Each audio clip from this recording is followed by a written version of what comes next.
आश्रय। साधन को चाटने में देर नहीं लगती माया को, एक बार में ही चट कर जाए पूरा साधन। ऐसे ऐसे अपराधों की वृत्तियां प्रेरित करती कि एक अपराध से पूरा साधन चट जाए। साधु अवज्ञा तुरत भवानी, कर कल्याण अखिल कयानी। परम चतुर नटनागर आश्रयदाता अंदर से युक्ति प्रदान करते हैं, बच, इस युक्ति से बच। उन्हीं की माया है तो वही चाल जानते हैं बचाने की, इसीलिए कहते हैं मामेव ये प्रपद्यन्ते, केवल मेरी शरण में हो जाओ। माया तो इतनी प्रचंड है कि भगवान को भी भगवान मानने के लिए तुम्हारे हृदय में स्थान नहीं रखेगी, स्थान ही नहीं रखेगी, इतनी मलिन वृत्ति कर देगी, तभी तो दुर्गति कराती है। अगर थोड़ा भी भगवान का आश्रय है, भगवान उसे बचाते हैं, इस माया के तूफान से उसे बचा लेते हैं। हृदय में पुनः वृत्ति जांच कीजिए इस बात की कि अपने आराध्य देव की जगह कोई वस्तु, व्यक्ति, स्थान तो नहीं ले रहा है, क्योंकि इसी आश्रय से आपको भगवत प्राप्ति होगी। हम प्रार्थना करते हैं, इस बात को देख लीजिए।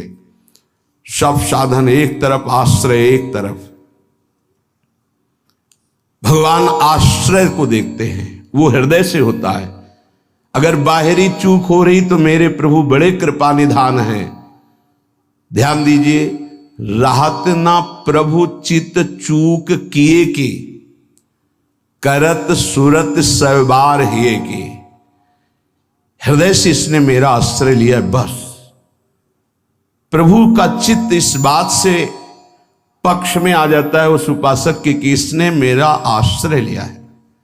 राहत न चित्त प्रभु चूक किए की, चूक हो गई, गलती हो गई, प्रभु बिल्कुल क्षमा कर देते हैं उसको, क्योंकि आश्रित है, मेरी दुरंत माया है, जानते हैं, क्षमा कर देते हैं। यदि साधन बल है तो हिसाब आपको देना पड़ेगा। आश्रित हो तो आश्रयदाता संभाल लेंगे। बड़ा सूक्ष्म विषय आश्रय का है, भागवत में इसका वर्णन है। भक्ति का तो ये मूल है, भगवत प्राप्ति का ये सिद्ध स्थान है आश्रय, हृदय में। अवगुण करे समुद्र सम, गणत ना अपनो जान, ना गणत। अगर बड़े अपराध भी बन जाए तो मेरी स्वामिनी जी गणना ही नहीं करती, मानती ही नहीं। क्यों? मेरी चूक है, ये तो मेरे आश्रित है। आश्रित की चूक मेरी चूक, ऐसा हमारे आराध्य देव का स्वभाव है। मेरे शरणागत की चूक मेरी चूक। जय विजय ने रोक दिया, सनकादि ने शाप दिया। प्रभु आए और कहा मेरे सेवकों के द्वारा किया हुआ अपराध मैं क्षमा चाहता हूं। मैं स्वयं मानता हूं कि मेरे द्वारा ही अपराध हुआ, क्योंकि सेवक का अपराध स्वामी का माना जाता है। मानो स्वामी ने ही अपराध किया। हृदय भर आता है प्रभु की इस आश्रयदाता वृत्ति पर। जय विजय से कहा तुम चिंता मत करो, तुम 3 बार अवतार लोगे, हम 4 बार लेंगे। भगवान ने 4 बार अवतार लिया। रावण कुंभकर्ण भगवान राम रूप से अवतरित हुए। हिरणाक्ष हिरण्यकश्यप भगवान नरसिंह वाराह रूप से प्रकट हुए। वाराह रूप से हिरणाक्ष को परम धाम, नरसिंह रूप से हिरण्यकश्यप को शिशुपाल दंतवत श्री कृष्णचंद्र जी के रूप में 4 अवतार लिए। तुम चिंता मत कर। भगवद आश्रय गुरु कृपा का फल है।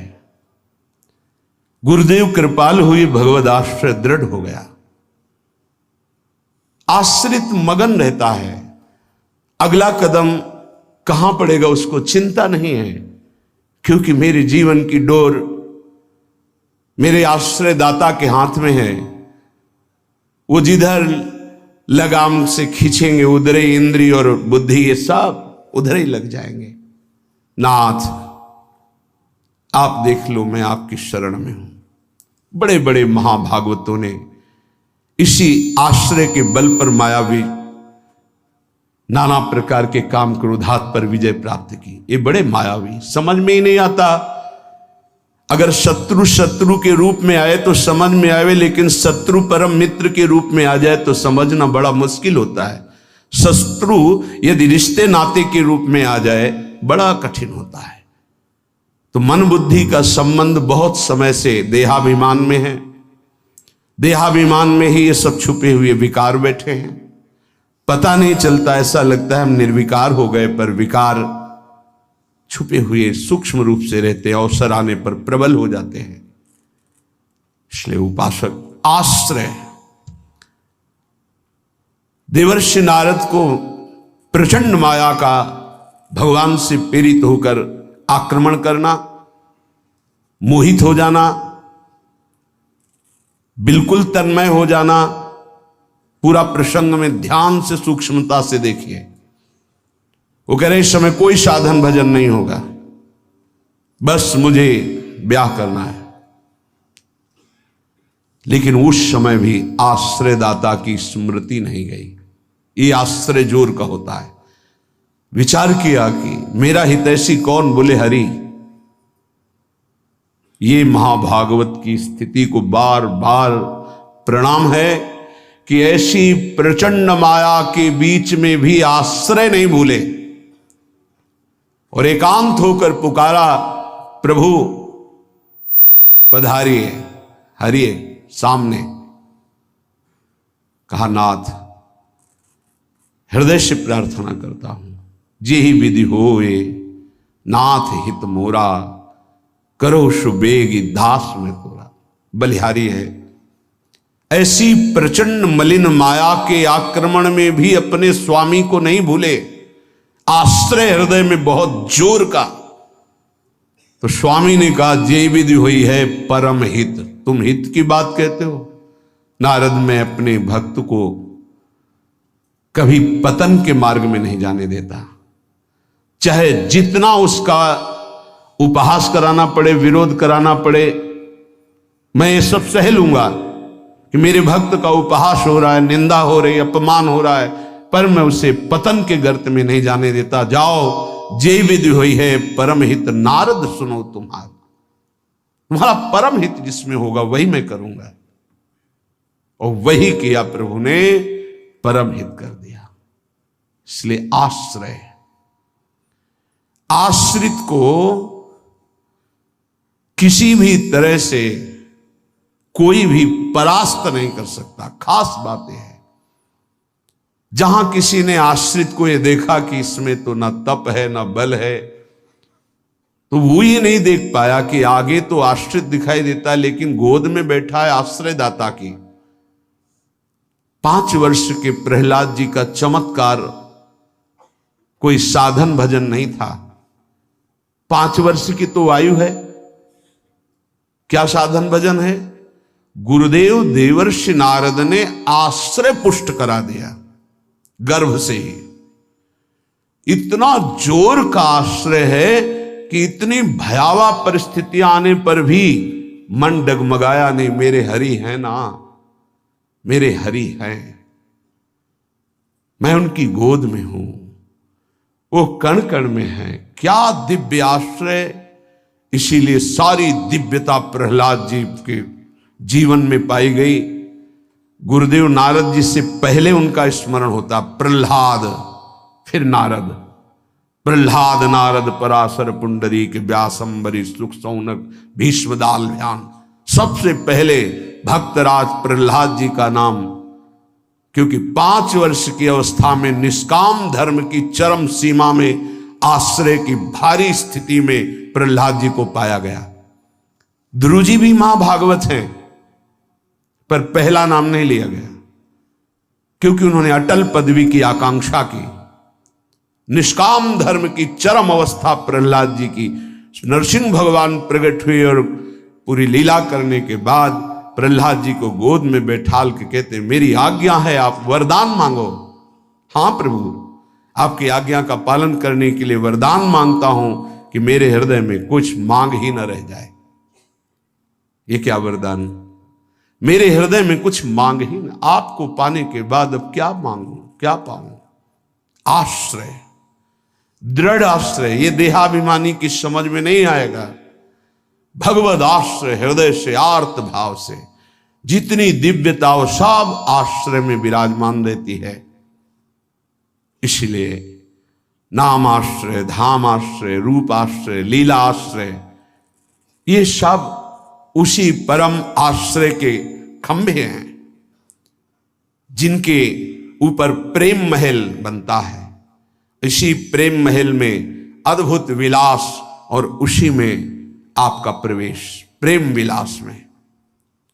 नाम रूप लीला धाम ये महल के खंभे हैं, प्रेम महल के। और आश्रय, दृढ़ आश्रय आराध्य देव का। कैसा दृढ़ आश्रय? यह जोरी अविचल वृंदावन, नाहिन आन सुकाज, नाहिन आन सुकाज, मेरे प्रिया प्रीतम, हमारे माई श्यामाजू को राज।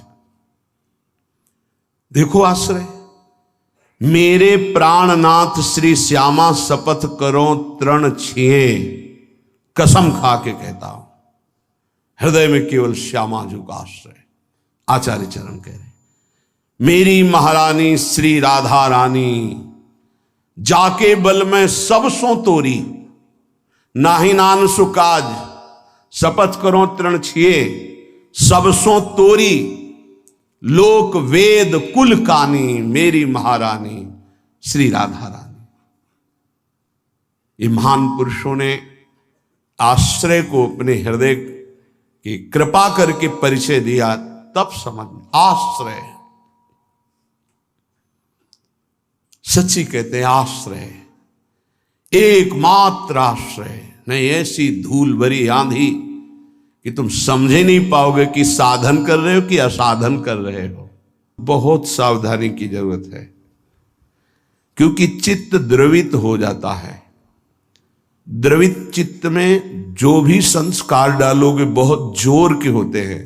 जैसे मोम को पिघला दिया जाए, फिर उसमें जो छाप लगाई जाए वो बहुत जोर की लग जाएगी।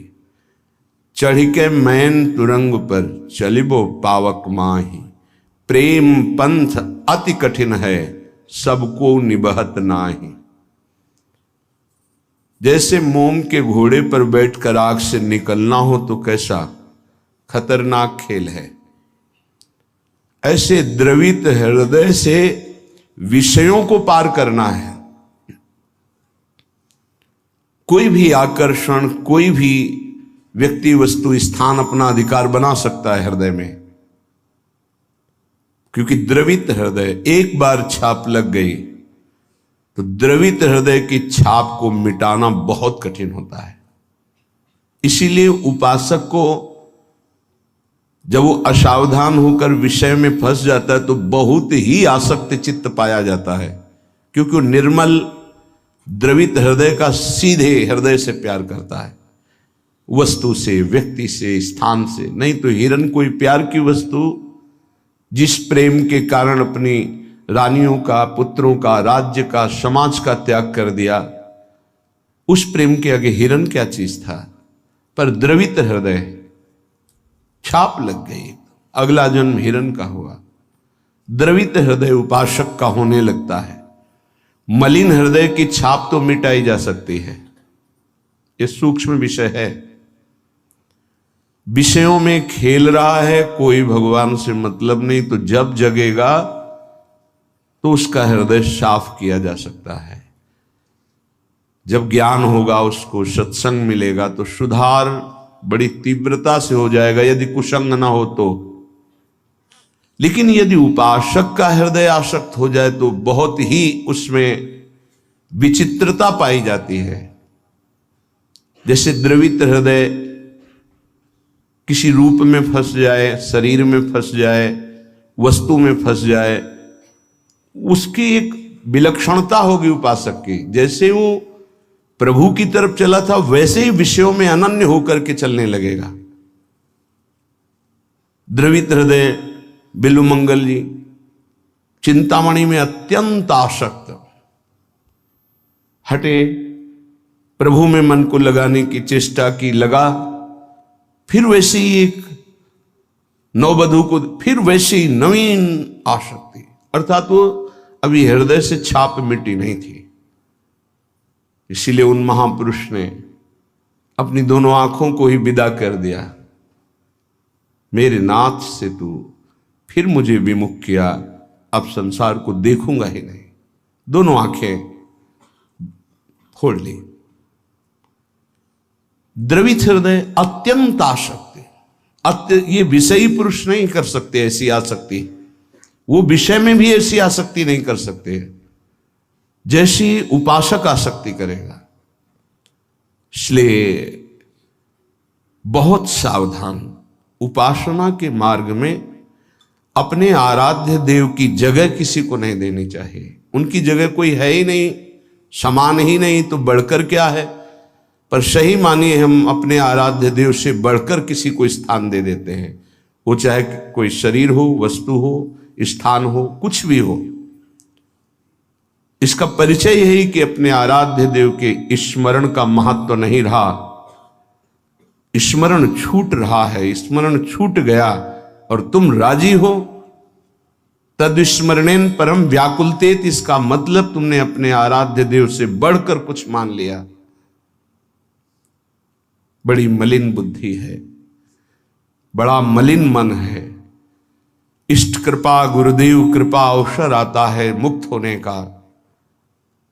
इंद्रियों को संयम में कर कर प्रेम समुद्र में डूबने का, पर धिक्कार है ऐसे मन को, ऐसी बुद्धि को जो पुनः मलिन भोगों में फंसा देती है, मलिन संसार के राग में फंसा देती है।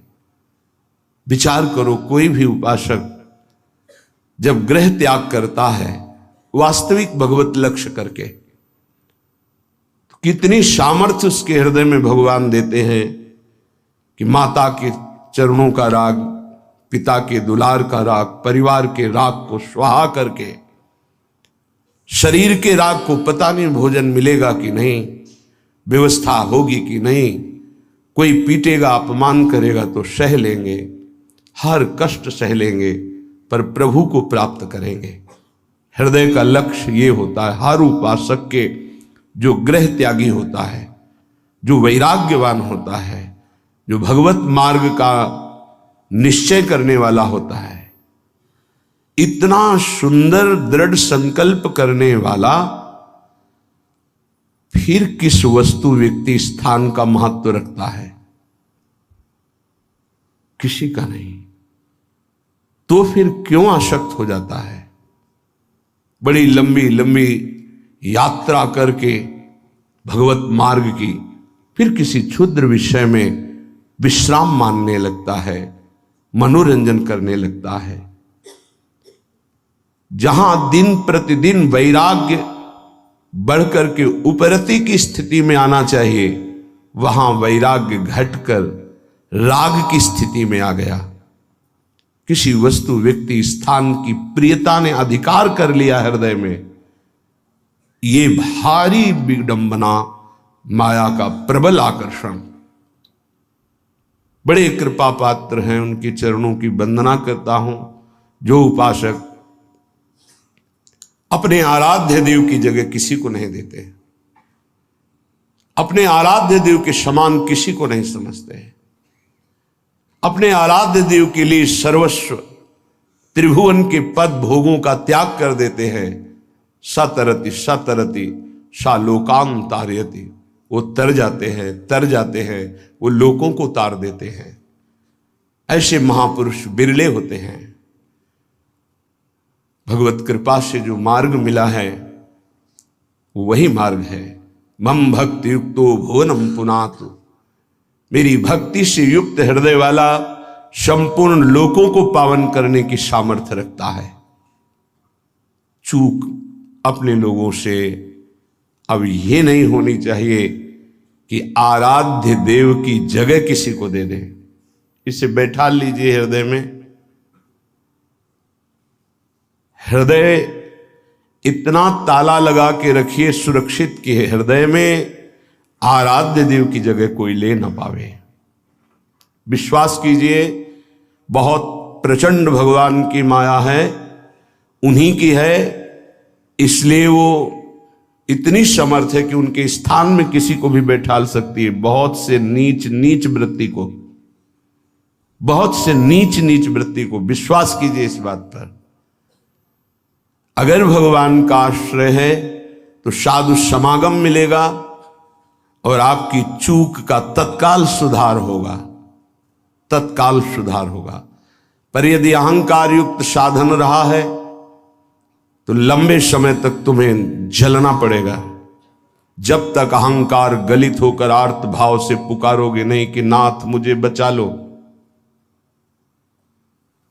तब तक ये माया पछाड़ती रहेगी। ये हम पढ़ी लिखी बात नहीं कह रहे, ये संतों के हृदय की बात कह रहे हैं, ये साधकों के हृदय की बात कह रहे हैं। जो हृदय में चिंतन हुआ उसकी बात कर रहे हैं। अगर हृदय को तन्मय किया जाए तो पूरे विश्व ब्रह्मांड में जितने हृदय, सब हृदय की बात हृदय में आ जाएगी। जैसे ध्रुव जी ने अपनी प्राणवायु बंद की तदात्म भाव से, तो संपूर्ण विश्व की चराचर जीवों की वायु अवरुद्ध हो गई, क्योंकि परमात्मा हृदय में विराजमान है। जो उसको जागृत कर लेता है तदात्म भाव से, जो पूरे विश्व को अनुभव करा सकता है। इसलिए मम भक्ति युक्तो भुवनम पुनातु। उपासक आश्रय से भगवत प्राप्ति होती है। इतना दृढ़ आश्रय, अन्य अवलंबन न हो, अन्य आश्रय न हो। जब तक शरीर का आश्रय रहता है तो देहाभिमान स्फुरित होता है, देहाभिमानी सोचता है कि अगर हम भगवान का आश्रय लिए तो हमारा साधन छूट जाएगा, क्योंकि साधन से देहाभिमान की पुष्टता होती है। मैं करता हूं, अहंकार विमूढ़ात्मा करता हमिति मन्यते। और जब हम आश्रय पर चित्तवृत्ति देते हैं, निरंतर उनका चिंतन, निरंतर सेवन, निरंतर गायन, निरंतर आश्रय, तो अभिमान गलित होता है। ये आंतरिक युक्ति है। अभिमान न रहे तो किसी विकार की ताकत नहीं कि हृदय में प्रवेश कर जाए। भ्रम तभी माया पैदा करती है जब अभिमान होता है। गरुण महाज्ञानी गुण राशि, महान ज्ञानी भगवान के वाहन, जिनके पंखों से सामवेद की ध्वनि निरंतर होती रहती है, उनको भ्रम हो जाना बड़े आश्चर्य की बात है। भगवान के नित्य सेवक, नित्य दास जब हरि विराजमान होते हैं तो उनके पंखों से सामवेद की स्तुति होती रहती है। परम पवित्र, उनके हृदय में भ्रम हो जाना, ये श्री भगवान है, जिनको एक निशाचर नागपाश में बांध देता और मैं मुक्त करता हूं, उस समस्त जगत को मुक्त करने वाले प्रभु है। नहीं, कैसे प्रभु हो सकते हैं? इनकी तो दशा में देख रहा हूं, नागपाश में कैसे पीड़ित हो रहे हैं। भ्रम हो गया। क्यों भ्रम हुआ? परम ज्ञानी भगवान शंकर उमा जी से कहते हैं, कीन होश कबहूं अभिमाना, सुख होवन चाह कृपा निधाना। मैंने भगवान की कृपा से जान लिया कि गरुण जैसे महापुरुष को जो भ्रम हो गया, व्याकुलता हो रही है, इनका चिंतन बदल गया। इसका मतलब इन्होंने कहीं अभिमान किया, उसी को खोना चाहते हैं प्रभु, इसीलिए इनको भ्रम हो गया। नहीं तो ये तो महान परम बंदनी भगवान के पार्षद है, इनको भ्रम कैसे हो सकता है?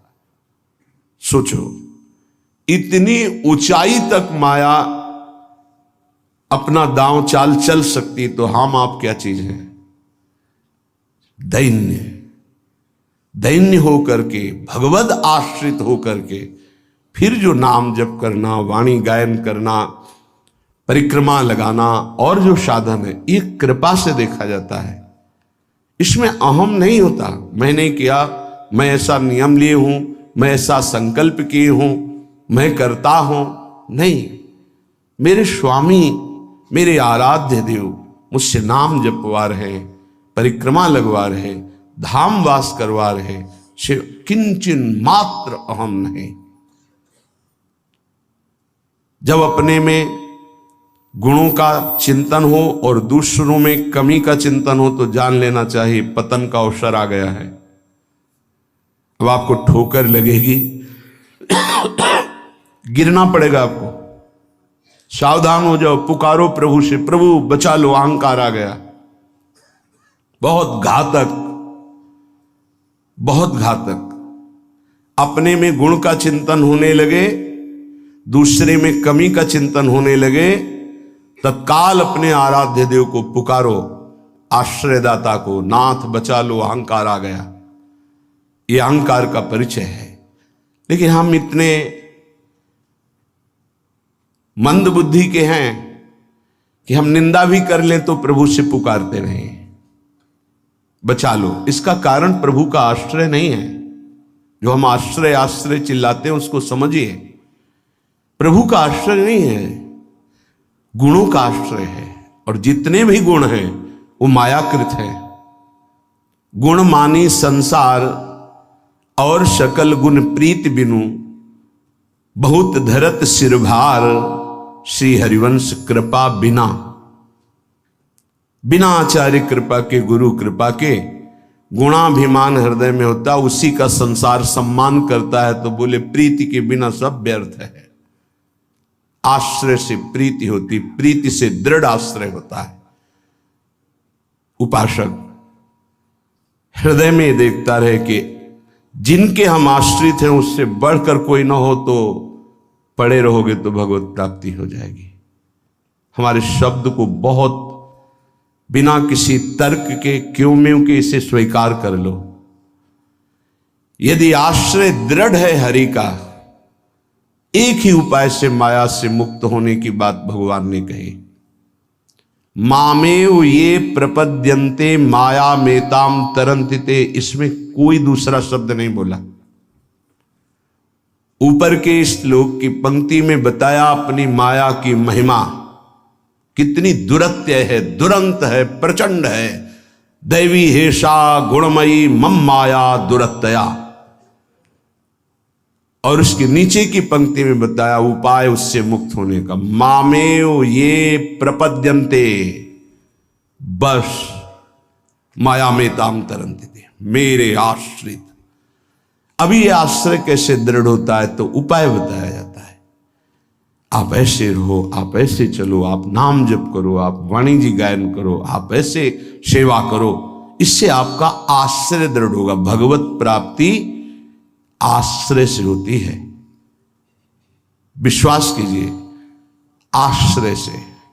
यह गुण साधनते नहीं हुई, सर्वेषु साधन वरेषु चिरम निराशा। खास बात, आशा आश्रय दाता से है। आशास्य दास्यम वृषभानुजायास। हमारी आशा स्वामिनी जी से है। हमारा बल साधन नहीं, मेरे बल से वृंदावन रानी आश्रय दाता हमारा बल है। फिर हम साधन भजन क्यों करें? क्यों करना और करना, ना करना और करना, ये अब तुम्हारा विषय ही नहीं। तुम तो आश्रित हो।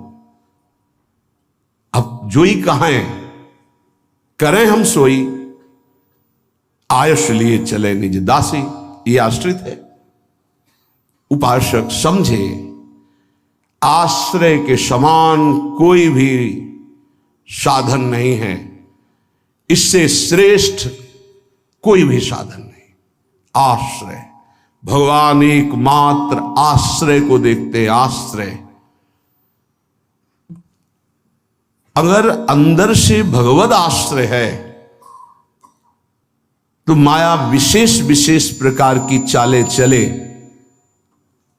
तो परम खिलाड़ी नटनागर प्रभु उसके हृदय में बैठकर बचाव पक्ष की युक्तियां देकर बचा लेते हैं।